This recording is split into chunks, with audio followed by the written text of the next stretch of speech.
Il-Partit Nazzjonalista qed jippreżenta l-viżjoni li ser twassal sabiex pajjiżna ikun verament aħjar. Kliem is-Segretarju Ġenerali tal-Partit Nazzjonalista Michael Piccinino waqt li kien qed jieħu sehem fil-programm Analiżi fuq Net Television. Michael Piccinino saħaq li s-survey li sar mid-Times juri li d-distak bejn iż-żewġ partiti naqas b'20,000 vot. Turija ċara ta' kemm il-ħidma tal-Partit Nazzjonalista qed tasal għand l-elettoral Malti. Huwa stqar li fil-ġimgħat li ġejjin il-Partit Nazzjonalista ser ikun qed jippreżenta viżjoni holistika għal pajjiżna li għandha dmir li tolqot l-aspirazzjonijiet tal-poplu Malti wawċi kollu.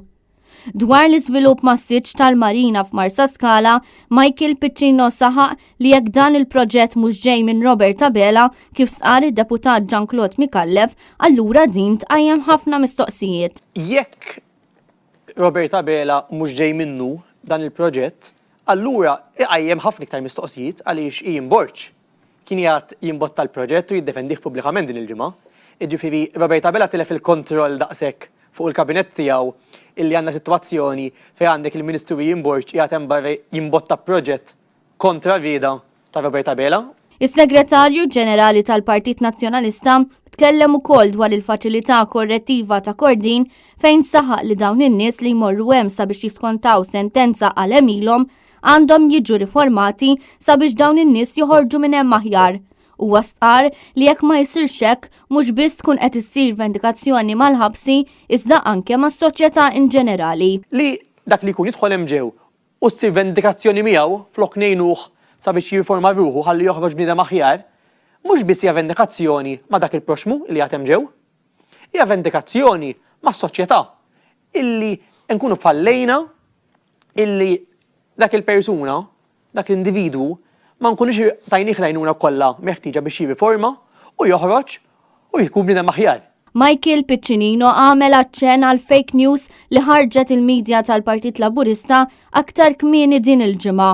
Il-fatt il-Media House min tipprova tikxef sors ta' Media House ieħor hija kundannabbli, speċjalment fid-dawl li għadu kif kellna inkjesta pubblika illi tkellmet fuq il-protezzjoni li għandhom bżonn il-ġurnalisti u mhux talli il-Gvern Laburista ma tallimx minn dawk l-iżbalji imma urina li ma tallem assolutament xejn. Dik l-ewwel waħda.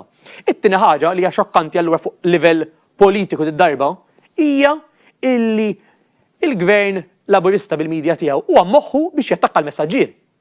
Jiġifieri jekk hemm abbużi fil-ħabs, jekk hemm affarijiet li ma għandhomx isiru, irrelevanti min huwa l-persuna li qed jitkellem fuqhom. Jekk it-tmexxija tal-ħabs, id-direttur tal-ħabs direttament id-direttur li naħseb ngħidu l-affarijiet huma id-direttur personalment qed imexxi b'mod ħażin. Kif tattakka l-net news għaliex jagħmlu intervista biex toħroġ il-verità?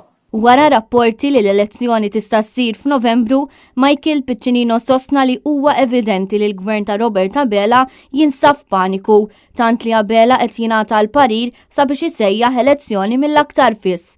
Is-Segretarju Ġenerali saħaq li l-bidla fil-pajjiż ma ssirx biss minn Bernard Grech iżda mill-poplu Malti u għawċi kollu. Bidla ħassir biss jekk inti li qed tismana tagħmel il-pass ukoll u tgħin attivament sabiex ikun din il-bidla.